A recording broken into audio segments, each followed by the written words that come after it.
bien longtemps, un seigneur avait ordonné que les gens qui atteignaient la vieillesse devaient être emmenés dans un canyon de montagne et qu'on devait les y laisser mourir.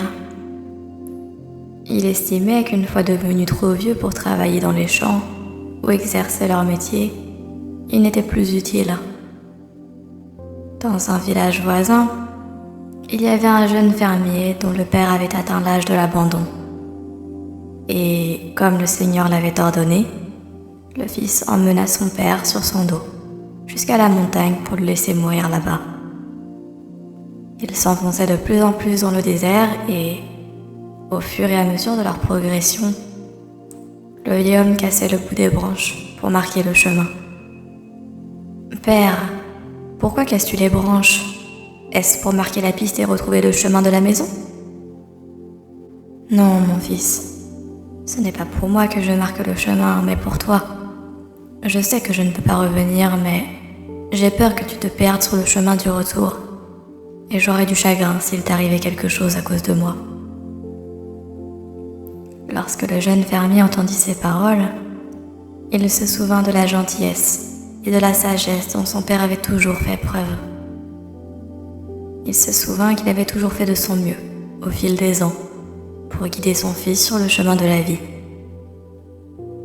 S'arrêtant un instant, le fils fit demi-tour et rentra chez lui, avec son père sur son dos. Le jour, il cachait son père sous le porche, et la nuit, il ramenait le vieil homme dans la maison, le nourrissait et le soignait. Le seigneur de ce pays était un homme imprévisible qui se moquait souvent de ses sujets en leur demandant d'entreprendre des tâches difficiles et parfois ridicules. Un jour, il réunit les paysans de la région et leur dit « Chacun de vous doit m'apporter une corde tressée avec des cendres. » Tous les paysans étaient très inquiets, sachant l'impossibilité de la demande. Le jeune paysan rentra chez lui et raconta à son père l'ordre du Seigneur pendant qu'ils prenaient leur repas du soir.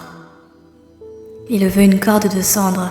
Comment puis-je faire ? » « Tu dois tisser une corde très serrée, la brûler et la porter soigneusement au Seigneur. »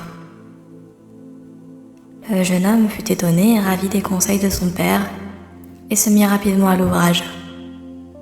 Le lendemain, il fut le seul à apporter une corde cendrée au Seigneur. Le Seigneur fut satisfait et félicita le jeune homme pour sa rapidité d'esprit. Ensuite, le Seigneur ordonna « Chacun de vous doit apporter une coquille de mollusque bivalve traversée d'un fil. » Une fois de plus, le jeune fermier fit appel à la sagesse de son père.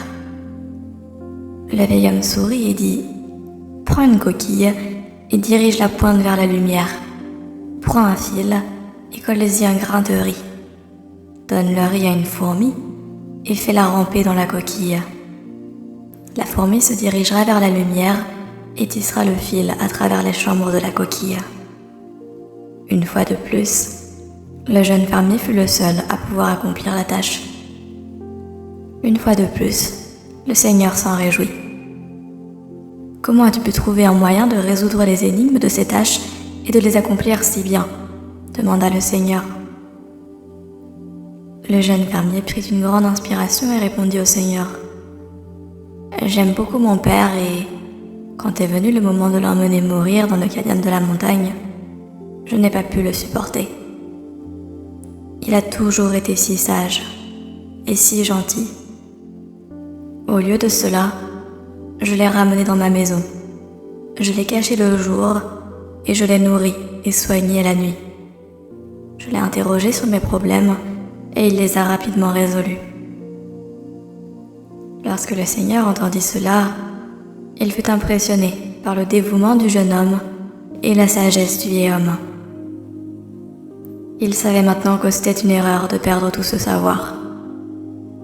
Il ordonna alors que la pratique de l'abandon cesse et que les personnes âgées soient vénérées et respectées. C'est ainsi que les choses se sont passées et c'est ainsi qu'elles devraient se passer. Il s'agit d'une histoire japonaise bien connue que l'on retrouve dans de nombreuses collections et dans d'autres cultures.